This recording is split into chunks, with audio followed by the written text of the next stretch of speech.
बेटी गे बगिया में दुल्हा शिकार खेलती गे। देखिए कैसे भाव बा भैया, एक माता पिता अपना बेटी के लिए गाती है कि बेटी के पायल पाही बगिया बाती जई है गे। बेटी के पायल पाही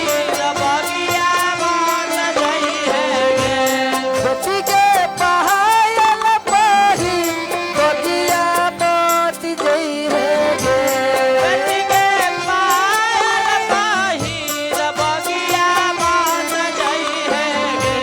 बेटी के बगिया में दुल्हा शिकार खेलती न गे। बेटी के बगिया में दुल्हा शिकार खेलती न गे।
जब सुबह 5 बजे बेटिया विदाई होगी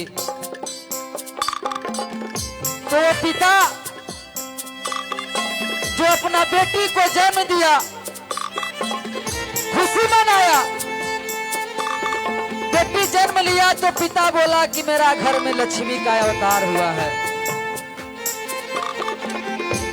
वो बेटी को पोसा पाला सियान किया और फिर वो किसी पराया के हाथ में अपना बेटी को हाथ धरा दिया। पिताजी बोलते हैं पापा के गोदिया में बैठ जोगे बेटी।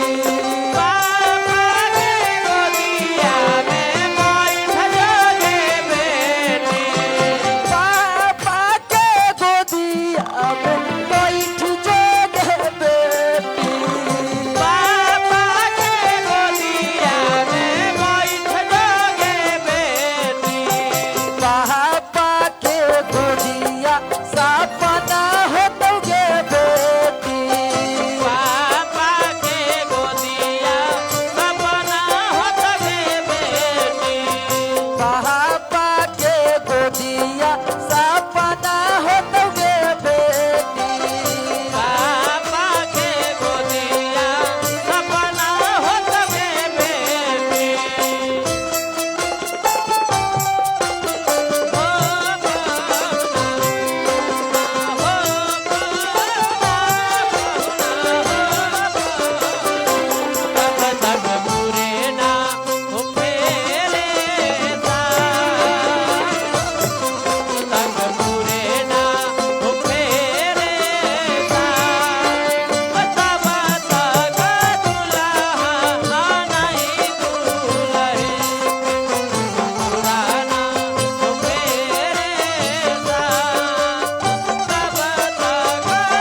पराया धन होती है।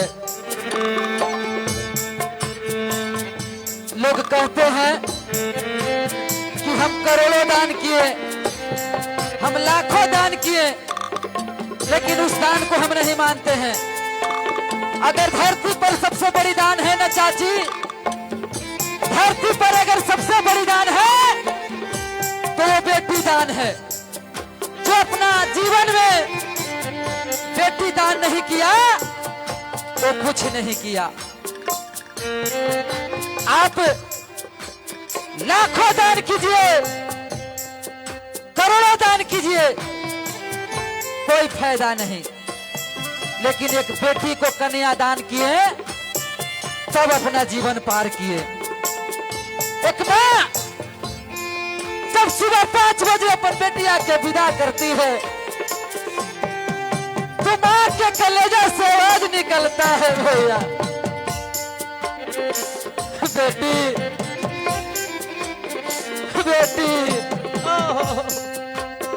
मम्मी के गोदिया में बैठ जाओगे बेटी, मम्मी के गोदिया में बैठ जाओगे बेटी, मम्मी के गोदिया में बैठ जाओगे बेटी, मम्मी के गोदिया में बैठ जाओगे बेटी। बेटी तुमको मैंने जन्म दिया, हमको लगा कि लक्ष्मी आई है, तेरा हम पोसा पाला पढ़ाया लिखाया, और तुम कहेगी कि मेरी माँ किसी दूसरे के हाथ में हाथ धरा दिया। 2 मिनट भैया, आवाज कम हो जाएगा, 2 मिनट, थोड़ा सा 1 मिनट। तुम कहेगी कि मेरी माँ विदा कर रही है तो बेटी पराया धन होती है। बेटी का भार आज तक किसी ने नहीं चलाया, तो हम आपका माँ है, हम कैसे चला सकते हैं बेटी। किसका मन करता है कि अपना बच्चा को दूसरा कोई के हाथ में धरा दे। दुनिया का रीत है जो हम भी निभा रहे हैं। लेकिन बेटी मम्मी के गोदिया में बैठ जाओगे बेटी, मम्मी के गोदिया में बैठ जाओगे बेटी, मम्मी के गोदिया में बैठ जाओगे बेटी, मम्मी के गोदिया में बैठ जाओगे बेटी, मम्मी के गोदिया सपना होतोगे बेटी, मम्मी के गोदिया सपना होतोगे बेटी, मम्मी के गोदिया सपना होतोगे बेटी।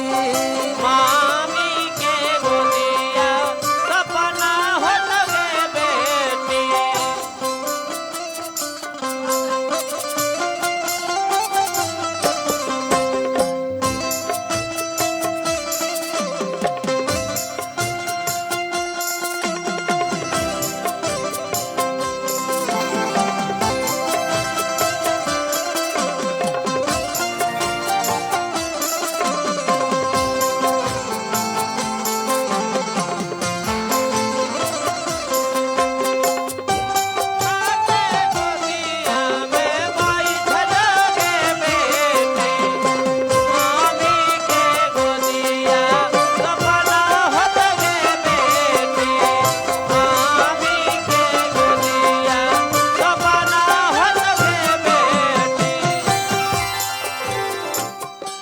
माँ माँ माँ होती है। जब बेटी विदा होती है 5 बजे तो माँ लास्ट में बोलती है अपना बेटी से। जब कन्या विदाई करती है माँ तो बड़ा प्यार से बोलती है, बेटी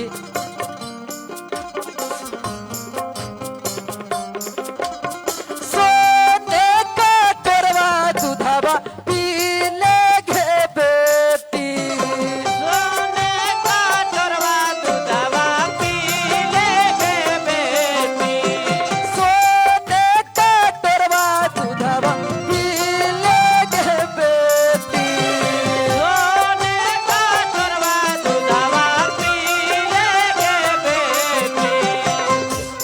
बेटी, मैं तो विदा नहीं करना चाहती हूँ, लेकिन ये दुनिया का रीत है,